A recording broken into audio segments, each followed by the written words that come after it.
In this video, I'm going to be going over the exact 8-step checklist that I personally use to audit Klaviyo accounts for different e-commerce companies on a near weekly basis, in the hopes that you can take this and apply it to your own brand and your own company and get all the same benefits that I would provide to a client of mine. There's many small things that may be hiding inside your ESP that's hindering your overall email performance. This checklist covers all of them, as well as overall email strategy. Meaning by the time you've run through this checklist inside your own Klaviyo account, which should take you about an hour, you'll have a small list of tasks to do that you can do instantly to fix some small issues inside your Klaviyo account. And also you'll have an overall email marketing strategy that you can apply over the course of a few weeks and a few months moving into the future. So in this video, I'm going to be running through this checklist and actually showing you where you can find everything inside an active Klaviyo account, so you can go ahead and follow along inside your own brands. So without further ado, let's get straight into the checklist. So as you can see, our checklist is split into different sections. Starting off, we've got our account overview. So this is where you'll find your general sort of account health stuff. As you can see, it's not very long. Moving down into your sign up form, flows and automations, deliverability, campaign strategy, segments and profiles, design and copy, and then you can collect a score. So basically, if you go through all of these checklists, check what you have, check what obviously leave blank what you don't have. That will leave you with a score. And then obviously at the end as well, we've got our action items, so you can go ahead and assess based on your answers to the above questions what action items you need to do moving forward. So like I said, I'm going to be going through each point and showing you where to find it inside Klaviyo and the reasoning behind why it's in the checklist, so you can go ahead and follow along inside your own account. So starting off, we've got our attributed revenue as at least 30%.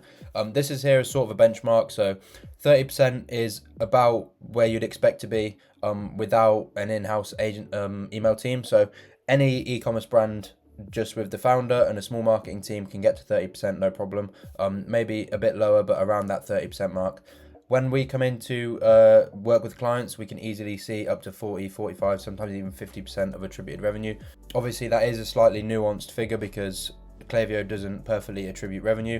However, that's just what we go off as a benchmark. So you guys should be seeing anywhere from around 20 to 30% if you're just running it by yourselves or with a small marketing team. So that's sort of there as a benchmark. Moving down along the same vein of the benchmark is making sure that we're as close to 50-50 between our flows and campaigns as possible.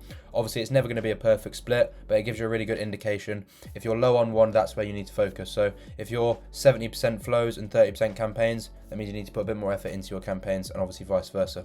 Do I have my dedicated sending domain set up? So you'll find this inside your Klaviyo settings, and it's really important to make sure you have this set up.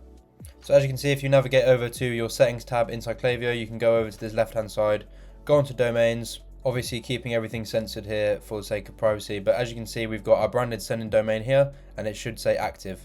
What you can also do as well is you can click on the three dots here and go view records. This will just make sure that you have all the correct records in place. As well, make sure that you have DMARC set up for your domain. Most of you should have this set up anyway because you're probably using your website domain, so you probably have DMARC set up. But simply just go onto Google, search up DMARC checker, put your domain in and make sure that it has a DMARC record. If not, there's many different tutorials and stuff on how to get DMARC set up. It's the same as any other record. Just go into your DNS and set it up. What I'll do is I'll link a document in the description, a tutorial on how to get your DMARC set up in case yours isn't. So that's everything for the account setup. If you're at this stage and you've got 30% attributed revenue, you're around 50-50 between campaigns and flows, you have your dedicated sending domain set up, and you have all of your DNS records set up correctly, including DMARC, then you can go ahead and check through this first section, and now we can move into the more technical stuff. Moving down into the sign up form, so this is probably one of the most important stages of your email marketing strategy, hence why it's at the top. This is obviously how we collect traffic and actually turn them into email subscribers. So first things first is, do you have a mobile form and desktop form? I always set up two different forms for my clients because we optimize them completely differently. Obviously, mobile and desktop are very different platforms, and if you create one for both, there's always issues with font size and spacing and stuff like that. So always make sure that you have one set up for desktop and one for mobile. As you can see here, we have our desktop form and our mobile form set up right now. These are quite old forms. We're getting these currently in the process of getting these redone right now.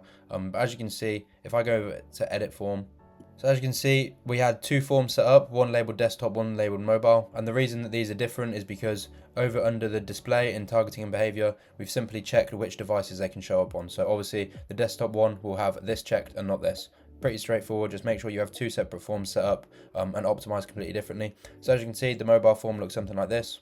And then our desktop form looks something like this. So as you can see, completely different and taking into account which platform they're being opened on. So the next thing for sign up forms is, do you have one input field per stage? So you'll notice on my pop-up form that I just showed, first stage is a micro commit. So we're saying, do you want X discount? That will say yes.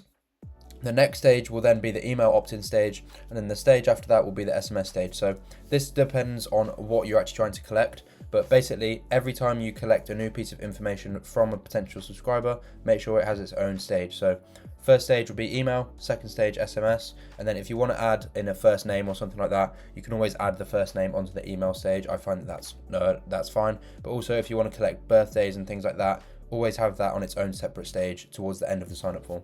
As well, if you're running a questionnaire form, so you're trying to get some zero-party data off of people who subscribe, make sure that you have that on the first stage, and make sure that you have no other input fields on it. Make sure that's just a questionnaire.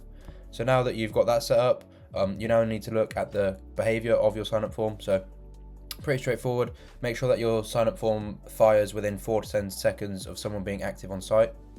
So as you can see in this example, again, we're just looking at this targeting and behavior section in our sign up forms, and we're going over the timing here. So as you can see, this brand is set to 15% or 30%, 15 seconds on the site or 30% scrolled.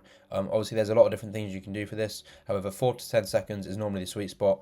We tested it with this brand and we found that a little bit later worked better. However, if you start at 10 to 4 seconds and work in around that time frame, then you'll probably find the best sort of results there. Okay, so moving on to some design elements of your sign up form. Is the offer clear as day? So obviously, as you can see in the form that I just showed, it's very obvious that it's a £5 off sign up form, and obviously we made that nice and clear, and we haven't added a lot of text to the pop-up form. Again, keeping on the same vein, do I have less than 20 words on my sign up form? This is really important because we don't want to overdo it, right? We don't want it to be too cluttered in our sign up form. Then the last few things for your sign up form is going to be making sure that it takes up at least 75% of the homepage. So a lot of people will be reluctant to do this because they find it's intrusive. However, we find that every single time it increases our opt-in rate and doesn't really affect the overall conversion rate of our website. So obviously you got to imagine 75% may sound like a lot, but it still gives people plenty of room to click off around the sites if they wish to do so. And also if you're testing your targeting correctly, i.e. if you're testing the 4 to 10 seconds, then this won't matter and you'll find the sweet spot. As well, making sure that your sign up form doesn't clash with any existing pop-ups on the website. So obviously you've got things like cookies, different consent forms and things like that pop up on your website from Shopify or whatever platform you may be using. Make sure that your sign up form does not clash with any of these and it pops up after those have been dealt with. So finally, if you've done all of these, you should be at least converting at around 8%. Obviously this is different from each brand. However, this is around where you should be at. Anywhere above 8% is really good. Anywhere below 8%, you should be looking at it. If you're really struggling to get your sign up form up to a good standard, you can go ahead and talk to the guys at Alia Learn. So they specialize in pop-ups. I'll go ahead and show you now. So if you're looking to really improve your sign up forms, go ahead and check these guys out. I'm not affiliated with them anyway. I just know that they have really good sign up forms. And yeah, if you're struggling to get above that 8% mark, go ahead and speak to these guys and they'll help you out.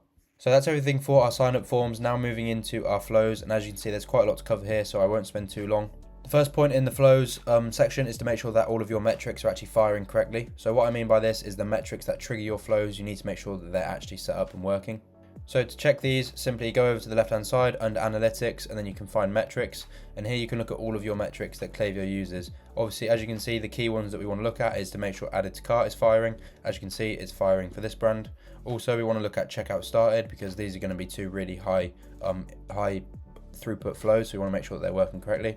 We can also look at active on site. These things should be working all correctly because they're pretty intuitive. And then we've also got some other stuff like our placed order and our ordered product. Just make sure that all of the key metrics that you're going to be using are actually firing correctly. Once you've done that, you can now go ahead and actually look at the flows you have set up. So what I've done is I've selected around 6 flows that I think every brand should have set up no matter what, with a minimum amount of emails. I always recommend having a few more flows set up and having a bit more in-depth in terms of the emails that are inside the flows. But based on the fact that this is just an audit checklist, I've gone ahead and I've made it pretty basic here just to make sure that you've got the main basis covered. So starting off, our welcome flow with at least 4 emails. What I've also done is I've also added the triggers here and the filters, so you can go ahead and double check those too, but I'm not going to get into those now. Pretty straightforward. When I say filters, I mean when you set up the flow, you have your profile filters, not your trigger filters, your profile filters, to make sure that the right people are coming through the flows. I've added these to all of the flows here, so just go ahead and double check those if you wish to do so. So obviously we've got our welcome flow with at least 4 emails. We want to have our browser abandon flow with at least 2 emails. We want to have our cart and abandon flow with at least 4 emails. We want to have our checkout and abandon flow with at least 4 emails as well. As you can see, these are 2 different flows. We've got our cart and checkout abandon flows. A lot of people just have one of these set up generally on the checkout trigger and have it set up there, which is fine, but you need to make sure you have a flow set up for the added to cart trigger as well, because this is a different stage in the customer journey. We've got our post-purchase thank you with at least 3 emails. So this is obviously thanking people for their purchase, offering any further information, any upsells, cross-sells, things like that. Then we have our win-back flow. Obviously, this is retargeting people who have purchased. Depending on your brand, this could be anywhere from 90 to 2 years after the fact someone has purchased. So this depends obviously on the type of products that you sell. So that's everything for the key flows. And then also you want to make sure that you're checking your smart sending for all of these emails. So in all of your flow emails, there'll be a small setting that says smart sending. So as you can see on the left hand side here, this is smart sending. We want to make sure that this is always unchecked for all of our flow emails no matter what. We want to make sure that everyone is receiving the flow emails no matter what, right? It's really important that people are receiving our flow emails. If we want to have smart sending turned on, we want to have it on for our campaigns, not our flows. So we want to make sure that everyone's receiving our flow emails intentionally. Another thing to look at across all of your flows is making sure that your open rates never drop below 35%. Obviously, open rates in flows depend, because obviously your first welcome email is going to have a much higher open rate than, say, for example, one of your win-back emails. That's just the nature of how it works. But by having a 35% open rate minimum across your flows, you can sort of weed out the bad emails. And if it's an important email that you don't want to get rid of, obviously you can look at your subject lines and your deliverability and stuff to make sure that it's landing in the inbox. But yeah, generally we want to cut any emails that are below 35%. Also, what I've done in this flows section is I've added some subscription brand exclusives, because obviously people who are running subscription brands, they're becoming a lot more popular nowadays. They're going to have a different flow strategy to people who are not. So just for those subscription brands, we've got, do I have a post-purchase flow for subscribers and non-subscribers? Obviously, that's going to be completely different messaging for people who have subscribed versus people who have just purchased. People who have just subscribed, we don't want to email them too much. We want to reaffirm their decision to subscribe, frame the decision as a long-term decision and do things like that. But generally we want to have less emails. And then for our single subscribers, our single purchasers, we want to add a lot more emails, and we want to incentivize that subscription. Basically it's just frequency of emails and obviously the messaging. Secondly, for our subscription brands, we want to make sure we have 2 different win-back flows / replenishment flows for subscribers and non-subscribers again. So obviously, people who have purchased but not subscribed, their win-back flow will be prompting the subscription. And people who have subscribed but cancelled their subscription, we want to obviously get those to subscribe again.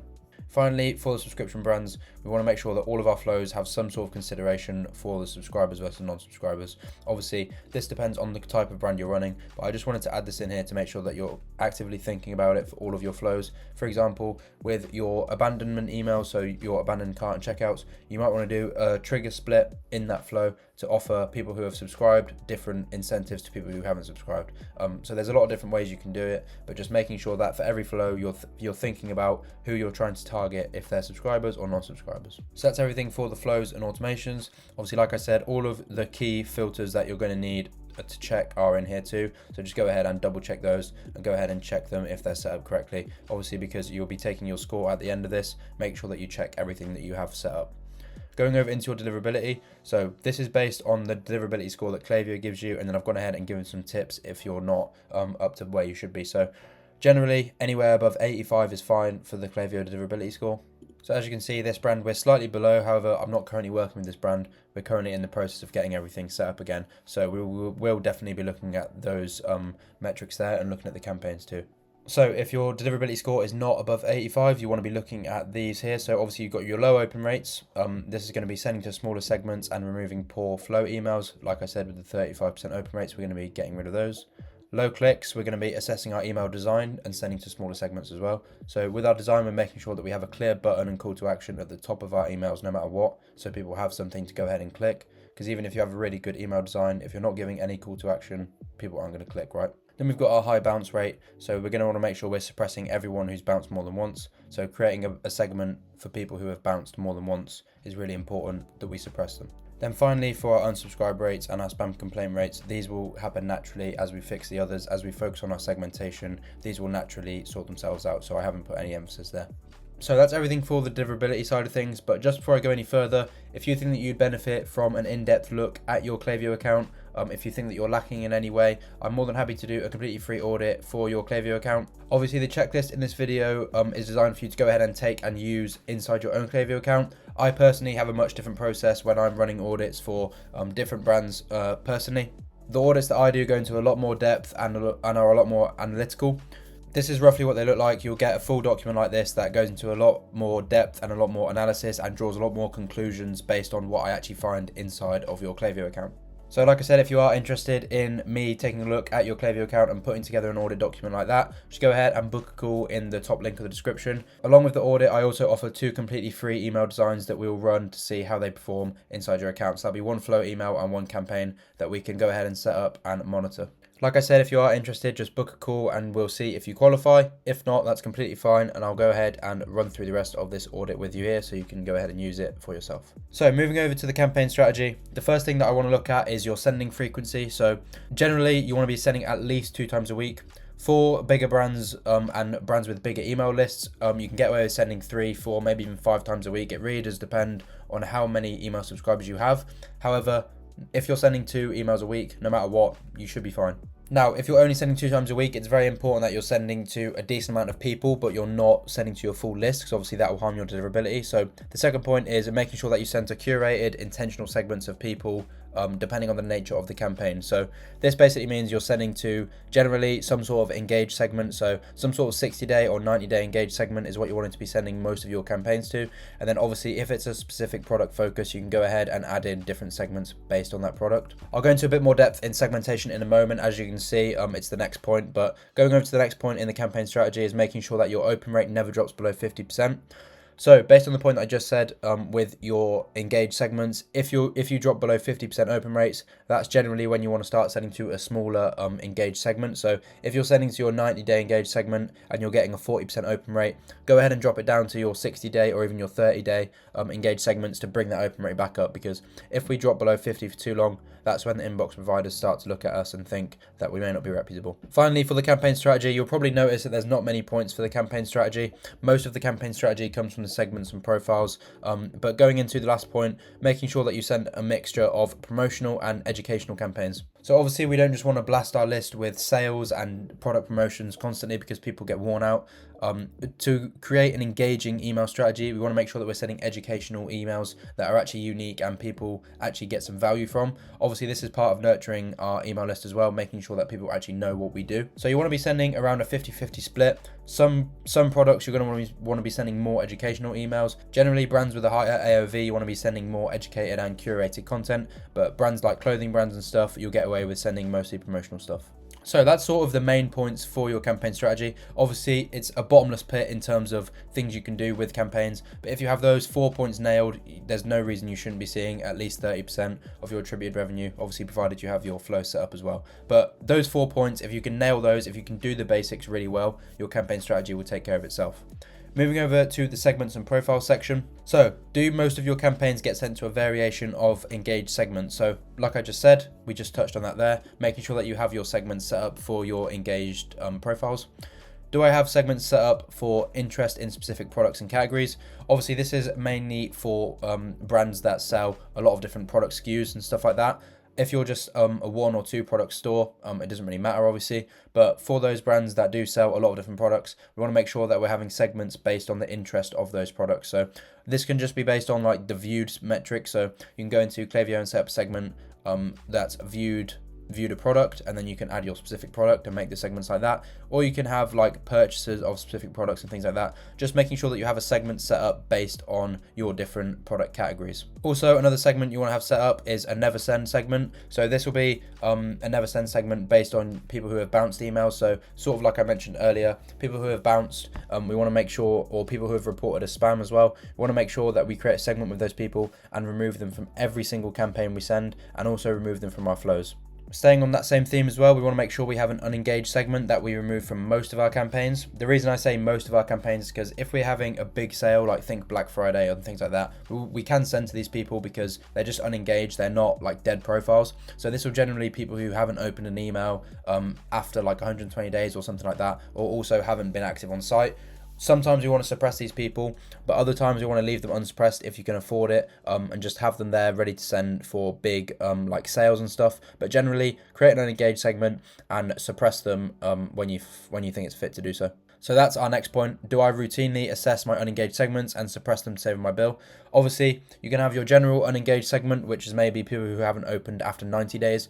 And then you can have like your long-term unengaged segments, which will be like people who haven't opened an email after 120 days, for example. And then those are the people that you can suppress every month. But that sort of general unengaged list, that sort of 120 to 90 day point, those are the people that you can be sending your sales to and things like that, and sort of keeping unsuppressed but just monitoring closely. And then those people who are long-term unengaged, so after 120 days, those are the ones you can go ahead and actually suppress every month before your Klaviyo bill goes out. And then some more points for subscription brands only. Do I have segments for my subscribers, both active and inactive, so people who have subscribed in the past and people who are actively subscribed, and also for my one-time purchases. So just to make sure that you've got that distinction. Again, staying on that theme, do I remove my active product subscribers from most of my campaigns? Obviously, someone who's already actively subscribed to your products aren't going to want to be receiving 3 emails a week, because that's just more touch points for them to think that, you know what, I've been meaning to cancel, I'm going to go ahead and cancel based on this email. So the more emails that you can actually remove these people from, the better. Obviously, you don't want to completely ghost them. You want to be sending 1 or 2 emails a month to these people. But generally, if you're quite a large brand and you have a lot of active product subscribers, it's worth setting up a few campaigns a month directly to these people. So you'll basically remove them from every campaign you send, apart from the 2 that you send just to them. So that's sort of the basics for segments and profiles. Obviously, again, similar to the campaigns, it is a sort of bottomless pit. However, I think with these basics, making sure that you've got an engaged group of people for products and email engagement, and also having a few segments for people that you don't want to send to, just keeping those basics there is a really good way to start, and also a way to move forward. And yeah, you can see some really good results with that. Moving down into design and copy. So this is going over the general email design layout and the way that we want to be setting up our emails. Obviously, this is dependent on your brand and your niche, but I went ahead and created some things that I think are important for everyone to follow, so you can go ahead and design your emails based on this checklist. So, are your emails on brand with aesthetics and voice? Obviously, I'm going to assume that most people's emails are on brand. However, sometimes when I audit accounts, if you're not putting that much time into your email, you can actually go ahead and compare your email to your website and your other socials and think that they're not on brand. Obviously, the first thing that I like to do when I'm designing new emails for one of my clients is making sure that I capture the brand voice and the design perfectly for what they want for their brand, right? So if this is something that I do coming into other companies, it's something that you guys should be doing as well if you're managing your own email marketing. And also it's easier for you to do so because you know exactly what your brand voice is. It just takes a bit more time and effort, but I think this is one of the highest levers people miss in terms of email design, is just nailing the brand aesthetic and making sure that people can open the email in the inbox and instantly know who it's from without having to look at the logo or the name, right? And then the next thing sort of goes more into the ideation of your emails, is making sure that each email, specifically campaign, has one idea or theme to the email, right? So if you're sending a product promotion, say for one specific product, make sure that you stay on theme with that product and stay on like one USP of that product. So for example, if you're selling a creatine supplement, if you're a supplement company selling creatine, and you want to create a spotlight for creatine,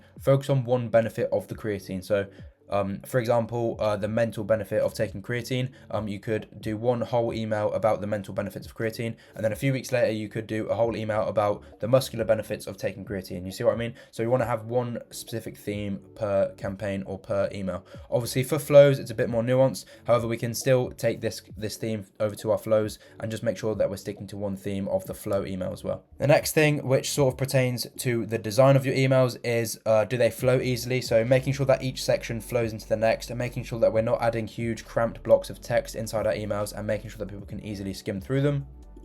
As well, to that point, making sure that you have a button and a call to action above the fold in 90% of your emails. So this is obviously crucial because for our click rates and also our general flow of the email, so people are much more likely to click and actually get the message of your email if you have a clear button and call to action at the top of the email.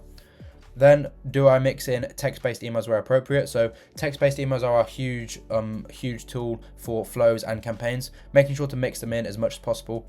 In these text-based emails, I generally like to keep like a personal touch from the founder or from the team. This just sort of breaks up the general flow of your emails and allows people to get more connected with the brand because it feels like a message coming from the founder or the team. Finally, for our final point in the checklist, are we adding social proof or product options in basically all of our emails? So generally every email will be wanting to do one of two things. It's either selling a product or building trust with the reader, right? So basically no matter what, in every email we want to be adding social proof or a product option or both. Obviously some emails this won't apply, however this is a really good rule to sort of follow. If you're ever stuck for a section to add to your email campaign, just think, have I added reviews or have I added product options? If not, go ahead and add one of the two in. So that's everything for the checklist. As you can see, I've gone ahead and ticked everything as we've gone through. There's 47. If you're not a subscription brand, obviously a few points won't apply for you, so that'll be out of 42.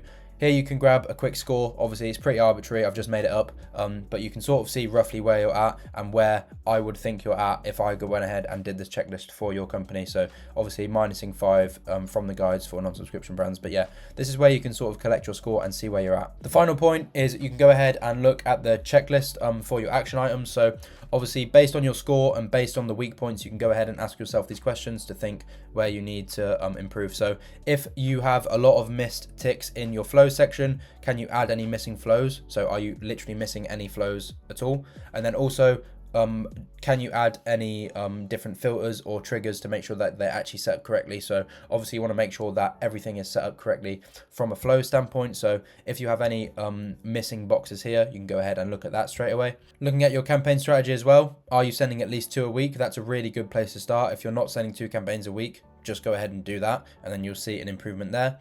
With your deliverability, do you need to improve there? This is a really good place to look as well, because you can have the perfect strategy, but if your emails aren't landing in the inbox, then there's not much point, right? So you want to also look at your flows and campaigns there, making sure that your KPIs are good across flows and campaigns, so your deliverability is good across the board. And then also we can look at our design.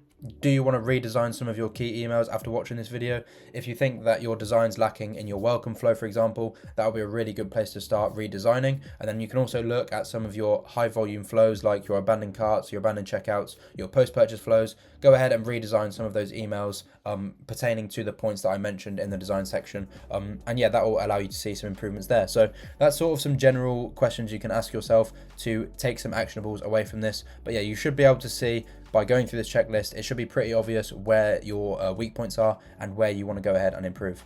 So that's everything for this video. This checklist will be in the description, so you can go ahead and take it for yourself. Just go ahead and go file, make a copy to use it for yourself, and then obviously you can run through and do everything there. If you want me to go ahead and audit your account, like I said earlier, and put together an in-depth audit analysis, just go ahead and book a call in the top link of the description, or you can go ahead and take this checklist and there's a little button here to do so as well. If you want to inquire about an audit, if you don't want to book a call straight away, that's completely fine. You can go ahead and shoot me an email here. My email will be in the description too. But yeah, I think that's everything from me, and I hope you have a great rest of your day. Thanks for watching. Cheers, guys.